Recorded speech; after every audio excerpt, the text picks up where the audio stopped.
We begin, though, with growing concerns about a resurgence of the coronavirus. Yeah, the top health official in Mississippi now says the fourth wave is here, adding it didn't have to be this way. Across the U.S., new cases, hospitalizations, and deaths are on the rise, with the highly contagious Delta variant spreading in all 50 states. It's so bad, cities and states are considering whether to bring back indoor mask mandates. Now, the American Academy of Pediatrics is going against the CDC to recommend all students wear masks in the fall, vaccinated or not. And the Surgeon General is voicing his support for the new guidance, speaking with NBC's Lester Holt last night on Nightly News. So what we've learned during this pandemic is that masks are an effective strategy for preventing the spread of infection, and especially for kids who are younger, especially for kids who are not vaccinated. And now, worry on Wall Street. The Dow suffered its worst drop of the year over fears of a COVID resurgence. We have it all covered for you this morning. Pediatrician Dr. James Wood is standing by with what parents need to know about that new school guidance. First, though, I want to bring in NBC News correspondent Ron Allen. He joins us from Jersey City, New Jersey, outside one of the city's largest summer public school programs. So, Ron, let's dig into that new guidance from the American Academy of Pediatrics. Why do they say all students should mask up in the fall, not just the unvaccinated? And how does that differ from what the CDC has been recommending? Well, what everyone's big concern is about how to get kids back into school safely, because so much school time was lost last school year because of the pandemic. The CDC is basically saying that this should be a local decision by local school boards, local communities, based on the number of variables about how bad the COVID situation is there or is not in that particular place. The Academy of Pediatrics, however, is saying that every student over age 2 should be masked, whether they're vaccinated or not. And of course, a big concern is that there are some 48 million students under the age of 12 who are not eligible to be vaccinated. The statement says from the Academy of Pediatrics that it recommends universal masking because a significant portion of the student population is not yet eligible for vaccines, and masking is proven to reduce transmission of the virus and to protect those who are not vaccinated. Not just students, but of course teachers and staff as well are in this calculation of whether to mask up or not. Joe? So, Ron, how are parents reacting to these conflicting recommendations? Well, as you might imagine, there's a lot of discussion about this. It's obviously a huge concern for parents, for communities, for everyone, because, again, this is the spread of the Delta variant. The numbers are rising in some communities. Here in New Jersey, we spoke to some parents. Here's some of what they had to say. Generally, they were supportive in most cases of masking, but not all. Take a listen. Be safe. Yes. With the right amount of research that we'll do on our own, we'll make that decision. And if it's something that is out of our hands, then we'll just choose to go elsewhere. And as you heard, a lot of parents want to make this decision by themselves. They don't want to be told or dictated what they have to do in school. But again, there's going to be a lot of discussion here and across the country about what every community, what every school thinks is best for themselves. Joe? And Ron, we have also mentioned some states are considering reinstating indoor mask requirements. We know that's happening in LA County. Where does New Jersey, where you are, where do they stand on that?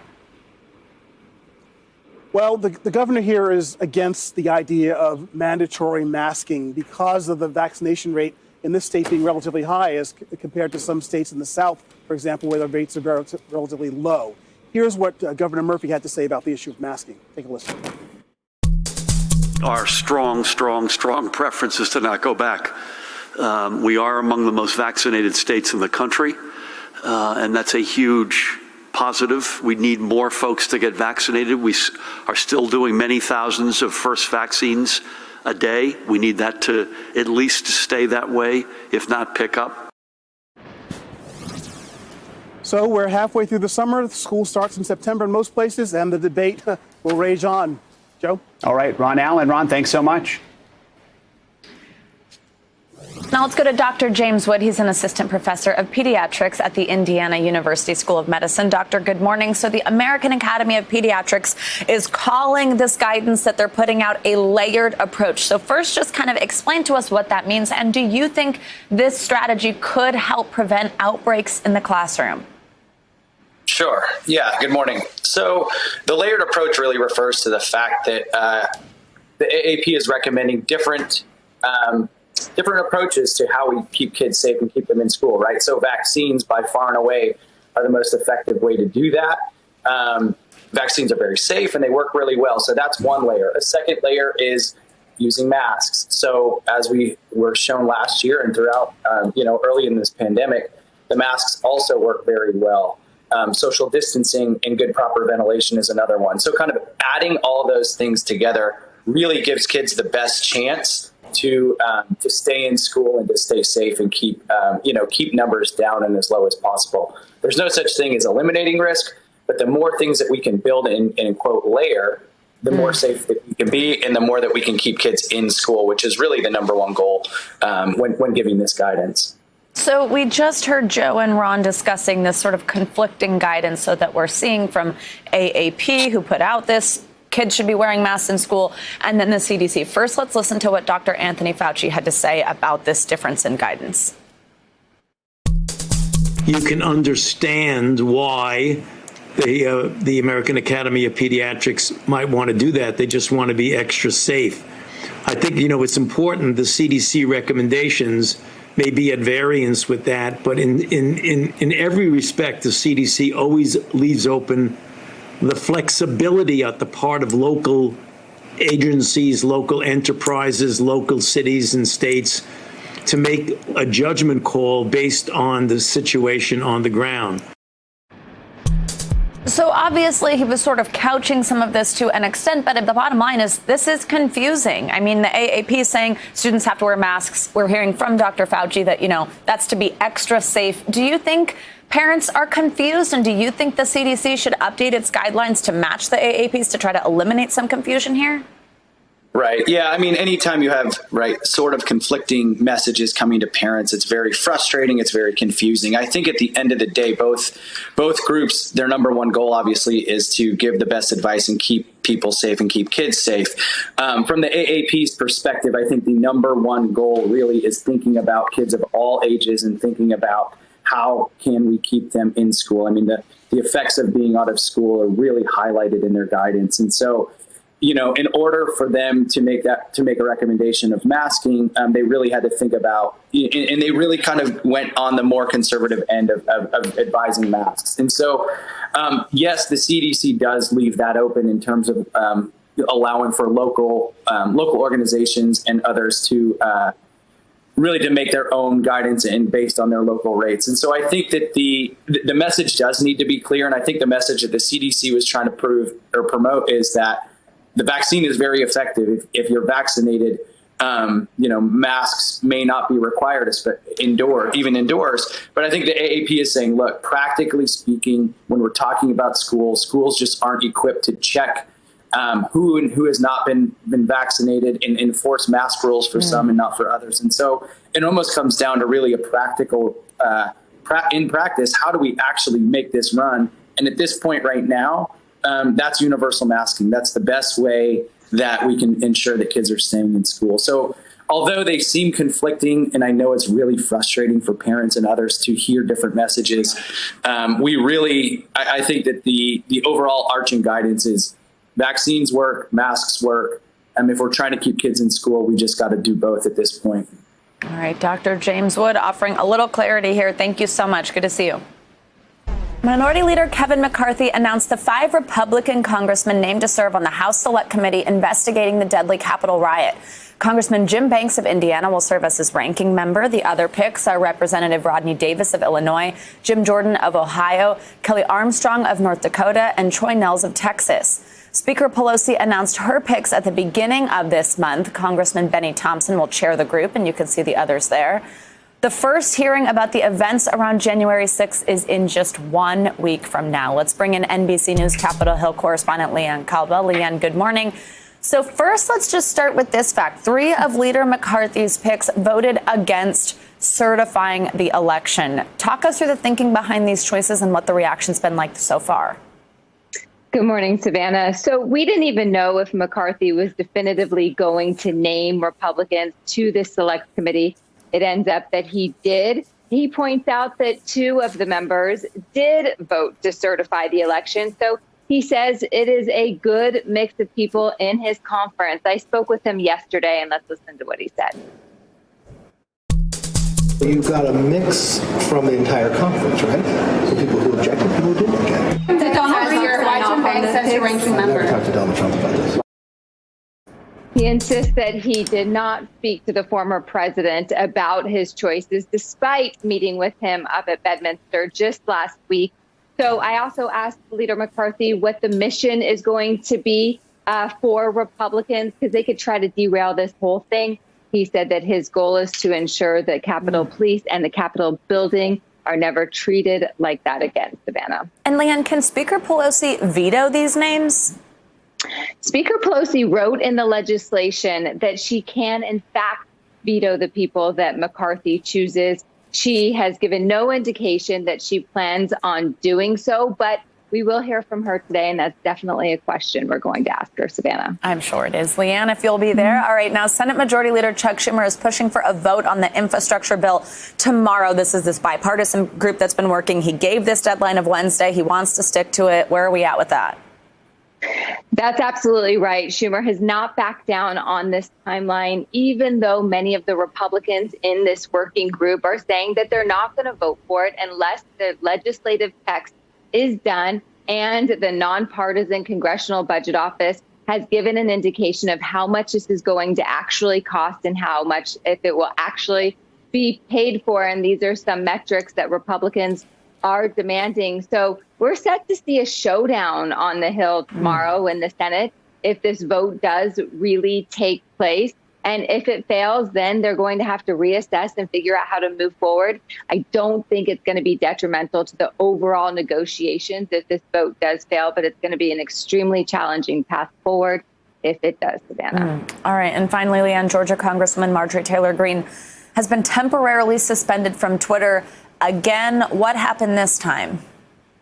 Yeah, so she sent out a couple controversial tweets once again about the COVID vaccine, questioning their legitimacy and questioning the impact of COVID on people.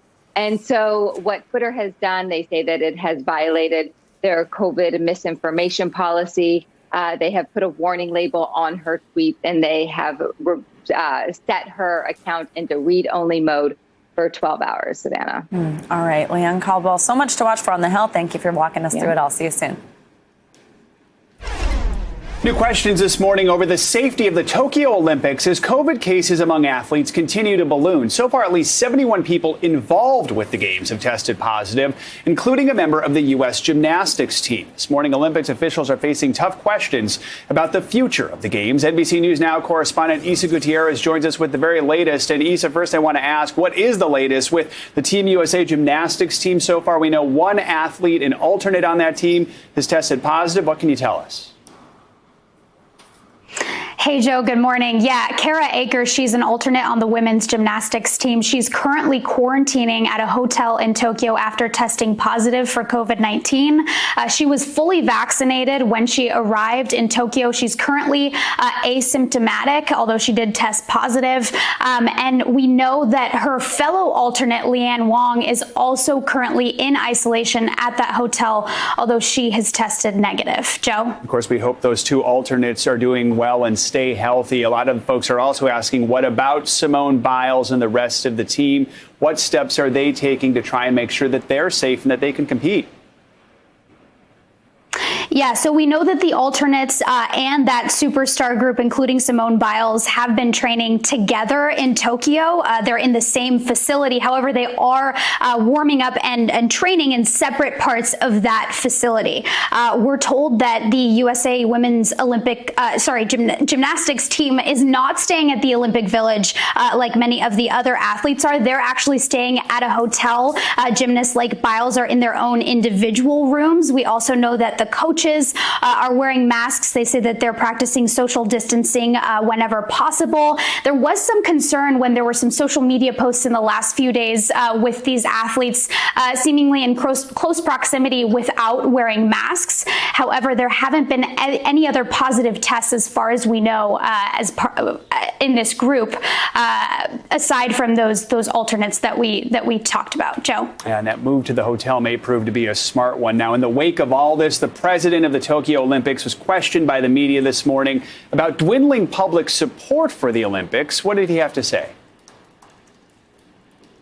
Yeah, this morning he apologized, first of all, for that increasing frustration when it comes to the Olympics in Tokyo. He was also asked whether or not the games would have to be canceled or at the very least postponed. He didn't really give a definitive answer on this. He just said that they would continue to monitor the number of positive COVID-19 cases among the athletes. Joe. All right, Isa Gutierrez. Isa, thanks so much. Coming up, could an early warning system have saved more lives in those deadly floods in Europe? Well, why some people are criticizing government officials saying that an early warning system didn't work. We'll have more on that and the latest on the massive search and rescue effort up next.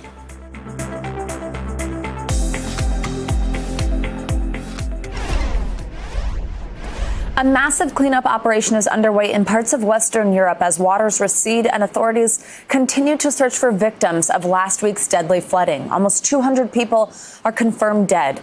In Germany, which suffered the largest number of casualties, police say 170 people are still missing. NBC News correspondent Megan Fitzgerald joins us now from Bonn, Germany. Megan, hi there. Good to see you. So what's the latest on the search and rescue effort? Are they hopeful that more people will be found?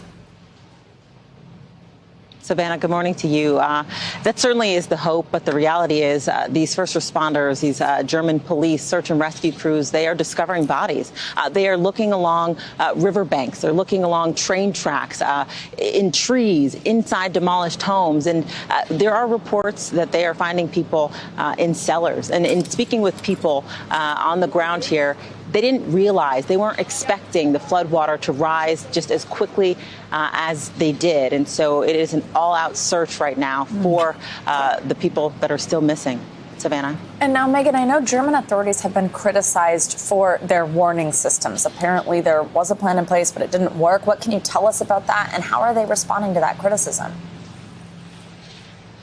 So what we know is that the National Weather Service here, the German Weather Authority here, did warn of a potentially deadly storm 3 days before we saw that massive flooding. The federal government saying that it's not their responsibility to alert the people. They're sort of shifting the blame to the states, saying it was their responsibility to let their people know that they need to evacuate, warning them about this potentially deadly storm that was just days away. And so some did, some didn't. And so what we know is right now there is an investigation underway to try and figure out what happened, what went wrong, so that this doesn't happen again in the future, Savannah. And Megan, finally, this is a disaster during a different type of disaster, this pandemic that we've all been experiencing. Are there fears that this could lead to new super spreader events between search and rescue crews and people that they're looking for? Absolutely. I mean, we are looking at hundreds of people in shelters, people in hotels, of course, people going back inside their homes, trying to clear out debris. And we're seeing the kindness of the German people, neighbors coming to help each other, complete strangers and volunteers also trying to help people to bring things out of their home and try and help them to rebuild. So everybody is in tight quarters. And the last thing on anyone's mind is wearing masks. And so that's why we're seeing state and local officials here warning people about the potential for cases to rise. And that's why they're telling people to wear masks so that we don't see a super spreader event. But that certainly is a concern here, Savannah. All right, Megan, thank you so much for your reporting. Let's take a look at what else is making news around the world this morning. And we have Claudio Lavanga with us. He is also in Bonn, Germany today. Hi, Claudio. Good morning. Good morning, Savannah. Well, let me start with some devastating news coming out of Iraq. A roadside bomb killed 35 people and wounded many more at a crowded market on Monday in Baghdad. Well, now the market was full of shoppers ahead of a popular Islamic festival. Women and children are unfortunately among the dead, and shops burned down due to the explosion. And in other news, in South Africa, a court postponed Jacob Zuma's arms trade corruption trial after the former South African president asked for a postponement because he wanted to attend the trial in person rather than virtually. Now, Zuma is currently serving a 15 months jail sentence for contempt of court, and his arrest has sparked some of the most violent outrage in South Africa since it became a democracy in 1994. So far, 215 people have been killed in the streets of South Africa, and 2,500 more have been arrested. And last but not least, the Handball Federation handed a €1,500 fine, it's about $2,000, to the Norwegian handball beach team because they decided to wear shorts instead of bikini bottoms as per regulation. Now, female teams are supposed to, per regulation, wear bikini bottoms, while the male team, says the regulation, should wear tightly fitted tank tops and shorts that are not too baggy and that are 10 centimeters above the kneecap. And with that, I'm handing the ball back to you, Savannah. I see what you did there, Claudia. Thank you so much. Now, a massive police corruption scandal in Chicago may be bigger than first thought. Prosecutors have agreed to release more than 80 people, but now dozens more say they were wrongfully arrested. The crimes they say they were framed for. Up next.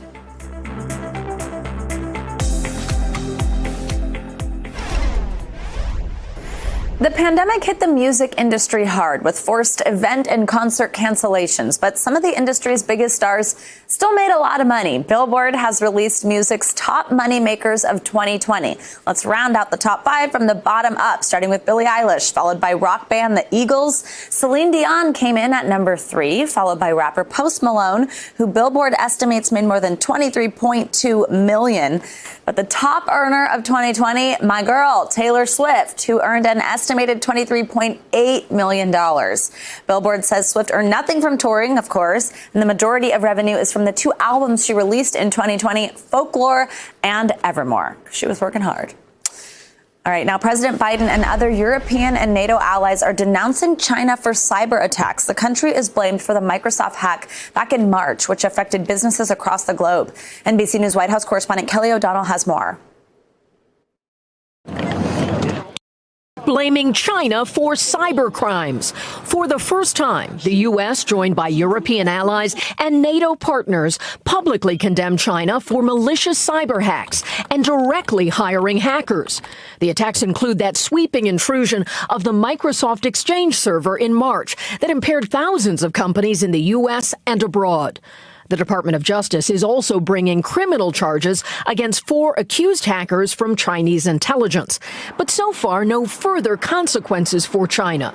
A stark difference from sanctions imposed on Russia after cyber attacks. Effectively, your administration is naming and shaming China, but no sanctions. Why? And is that effective enough? They're still determining exactly what happened. The investigation is not finished. While the president often calls out Russia's Vladimir Putin to stop hacking, today he did not address the Chinese president directly. The Chinese government, not unlike the Russian government, is not doing this themselves, but are protecting those who are doing it, and maybe even accommodating them being able to do it. Senior officials say they hope by having so many U.S. allies speaking out, they can pressure China to back off by exposing publicly the scale and extent of China's cyber hacking. Joe, Savannah? All right, our thanks to Kelly O'Donnell for that report. Now, the Department of Justice is putting strict limits on how the government can secretly obtain reporters' phones and email records. The changes follow recent revelations that the DOJ secretly obtained the records of some journalists during the Trump administration's final year. NBC News Justice correspondent Julia Ainsley joins us now. Julia, good morning. So let's take a step back for a moment and just talk through what the guidelines were like before these changes and how those guidelines essentially allowed for the seizure of these records under former President Trump. Well, they were really wiggly, basically, Savannah. They used to go under what they called a balancing test, where they had to balance the First Amendment, freedom of the press, with the national interest, national security interest. And it was very easy for anyone who was trying to make the decision in favor of getting government records, of getting journalist records, to say, well, this is definitely in the interest of national security, and if we don't do this, it will harm the country.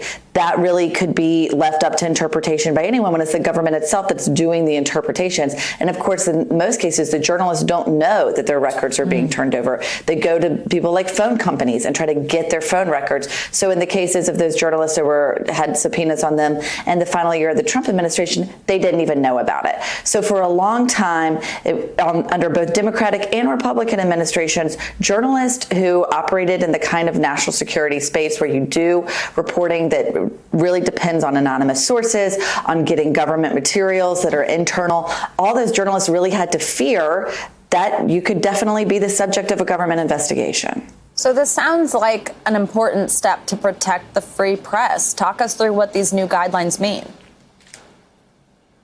So the new guidelines say that anytime they want to subpoena journalist records, whether those be phone, email, or compel a journalist to testify, they need to go through a different set of circumstances. Basically, they should never do that unless this. And those circumstances include if the journalist themselves is the subject of a criminal investigation, if they suspect something like money laundering, if the journalist themselves is a foreign agent for another government or part of a foreign terrorist organization. And they have not, they categorically spell this out. This does not keep the government from trying to compel testimony from the government employees themselves who may be the subject of leaks, who may have provided that information to the journalists in the first place. So it doesn't completely protect journalists, but it does at least put some guardrails around what the government can do. They say that previously the guardrails could be left up to interpretation, but even still, these are guidelines that this administration wants to go with. They still need Congress or a regulation to come in and try to codify this, and that's what they're working on next, so that this can't be undone by by subsequent administrations. Right, interesting stuff and something to keep an eye on. Julia, thank you so much. Coming up, America the divided. 6 months after President Biden took office, election conspiracies continue to spread like wildfire. We'll take you to one Michigan county where the debate over last November's results rages on. That's up next.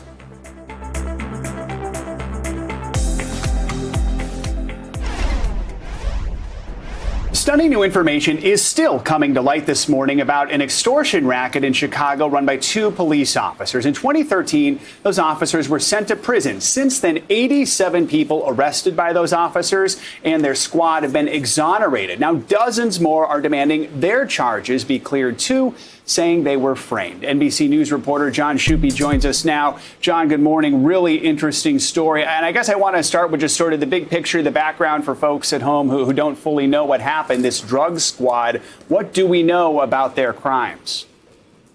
Well, good morning. It starts with two officers, Ronald Watts and Khalid Muhammad, who went to prison in 2013, as you mentioned, for stealing from a drug courier who turned out to be a federal informant. Since then, federal and local investigations have revealed that those officers and other officers extorted drug dealers and planted drugs on people.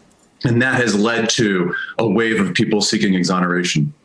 So as we mentioned, dozens who were arrested by those officers have already been exonerated. Now there's still a group of 88 filing a petition to have their cases thrown out. What are they saying, and why has it taken so long for them to be heard?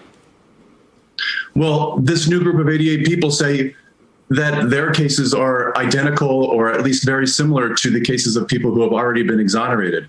And so what they're going to a judge this morning saying, we deserve the same treatment as everyone else has gotten, which is to clear our names.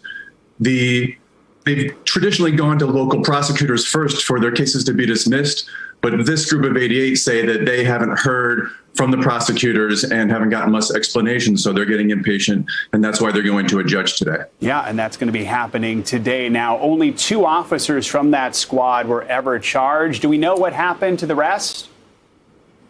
Very little. Some have retired. We know a little bit about them.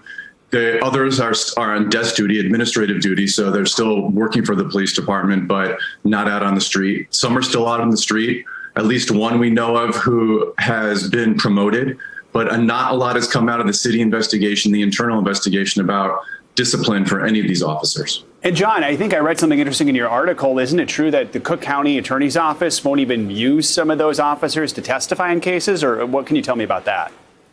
Correct. Several of them are on a list, no-call list, they call it, in which they've been deemed too untrustworthy. Their credibility is not high enough for them to testify in any type of criminal case. And so what the current petitioners and their lawyers are saying is, if they're not trustworthy enough to go to court and testify, then why can't we be exonerated as well? All right. Fascinating article, NBCnews.com. Check it out. John, thank you so much for your reporting. Appreciate it. Thank you. Time now for our CNBC Money Minute, the biggest financial headlines of the day and why they matter to you. Christina Partsinevelos is with us. Hi, Christina. Good morning. Good morning. So we have news that more than 40 U.S. states are expected to unveil a landmark $26 billion opioid settlement tomorrow with the nation's 3 largest drug distributors and Johnson & Johnson. Sources say under the settlement, McKesson, Cardinal Health, and AmerisourceBergen will pay a combined $21 billion, while Johnson & Johnson will pay $5 billion. They've been accused of allowing massive amounts of painkillers to be shifted to illegal channels and downplaying the addiction risk. Governments have said the money will be used to pay for addiction treatment, family support programs, education, and other health initiatives. Peloton is getting into video games. The maker of interactive exercise bikes is getting ready to debut an in-app game called Lane Break. A spokesperson did confirm to CNBC. The game, which Peloton says involves riders changing up their cadence and resistance levels to meet various goals and scores, will get rewards. So Lane Break is expected to open up to a members-only test later this year, and it'll officially launch to everyone early next year. Costco will keep special hours for members who are 60 and older and vulnerable shoppers as the pandemic continues. Weeks after announcing it would end the senior hours on July 26th, the retailer is changing course and will reduce them from 5 days a week to twice weekly events. Costco telling USA Today it will maintain those hours Tuesdays and Thursdays from 9 to 10 a.m., but some locations may vary. So we had a slew of stories there, but I'll throw it back to you. All diverse. Yeah, no kidding. A lot of folks like those senior hours. So. Yeah, it was cool to see, especially during the pandemic when people were scared, yep. to have those dedicated hours. Cool. All right, thank you, Christina. Thank you. Thanks.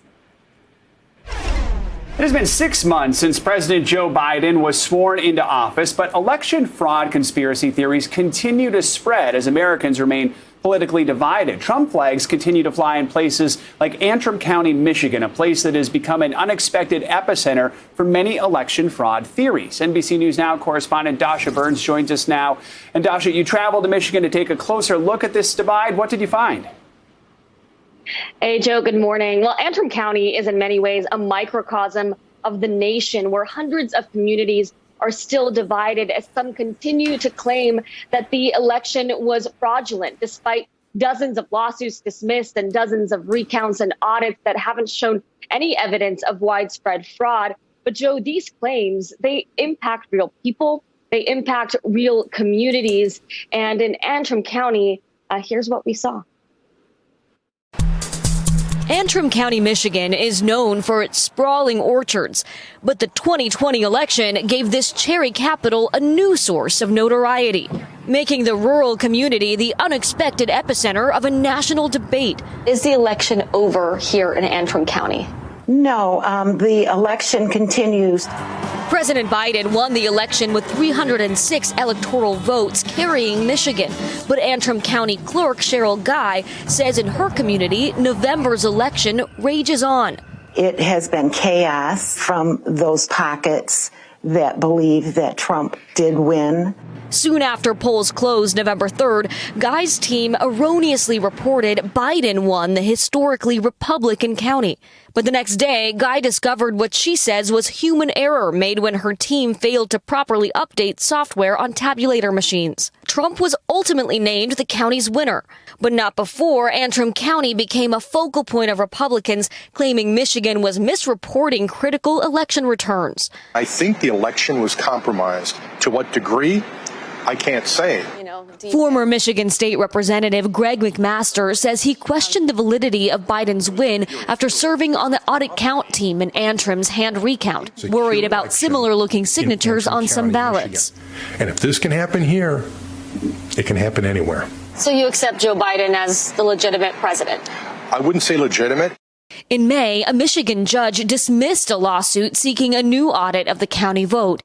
And last month, a state Senate report asserted the results of the general election were accurately represented by certified and audited results. It was stolen. But that hasn't stopped outside forces from using Antrim as a rallying cry, including QAnon supporter Ann Vandersteel and Trump ally Mike Lindell, who headlined a pro-Trump rally in the county last month. Signs of QAnon's presence in the area have emerged, and election fraud beliefs have resulted in safety concerns. We have been told that I should be put in front of a firing squad, a military firing squad. But offering guys some hope, President Biden's unexpected visit to Antrim County this month. He toured the orchard belonging to the King family. I think he saw it as an opportunity to change some minds or just have some goodwill. Still, visible signs of division in the region remain. When does this end? I would love this to have ended months ago. But, only time will tell. And Joe, this is a county where even the fruit has become politicized. People are starting to pick their cherries the way that they pick their politics. One of the co-owners of King's Orchards told me that she has customers coming to her saying that they now refuse to shop at some other orchards because of their political beliefs. She says when that happens, it makes her sad because for everyone that comes to her saying that, she knows customers are going to other orchards saying the same thing as well. So these divisions at the moment, Joe, don't look like they're really going anywhere for a while. Yeah, wow, really, from the orchards to the county, just a microcosm of what's happening all around the country. Dasha, great reporting. Thanks so much. Thanks, Joe. Coming up, Prince Harry says he's ready to tell all about growing up in the royal family. We could learn about royal life through Harry's eyes and his new life stateside next.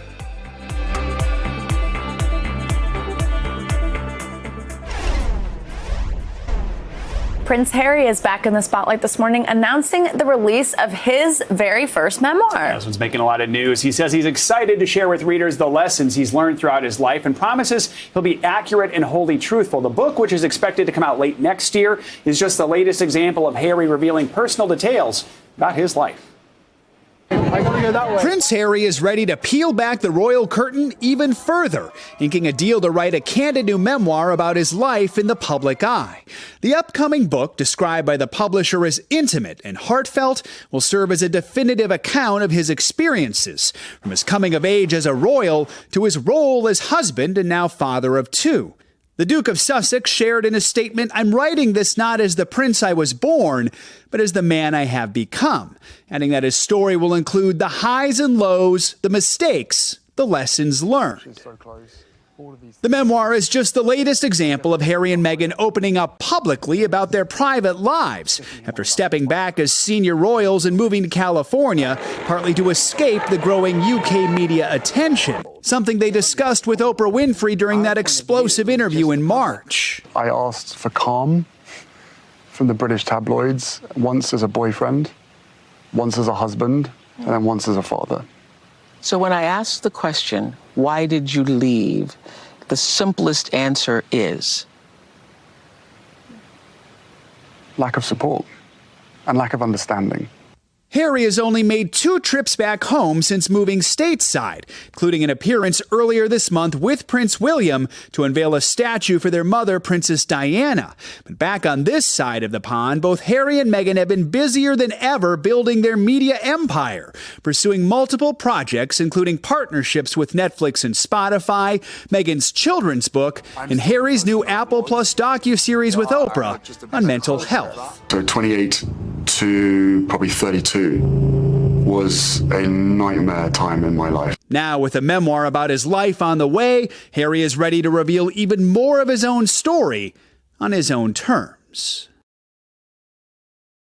A spokesperson for the Duke says that while he would not be expected to obtain permission from the palace, that he did speak with his family privately and recently. Daisy McAndrew, one of our royals experts, was just on the Today Show. She says, according to her sources, recently was last night. So apparently this is causing a lot of buzz, according to her reporting. Let me guess. Is there drama in the royal family? I think there's some drama in the royal family. I know. Shocking. Shocking. I would want to read that, though. Yeah, I think some folks will read it. Yeah. So, all right. Stay tuned. Yeah, later exactly. Next year. All right. That does it for this hour of Morning News Now. But the news continues right now. Stick with us for a special hour. Hey, NBC News viewers, thanks for checking out our YouTube channel. Subscribe by clicking on that button down here and click on any of the videos over here to watch the latest interviews, show highlights, and digital exclusives.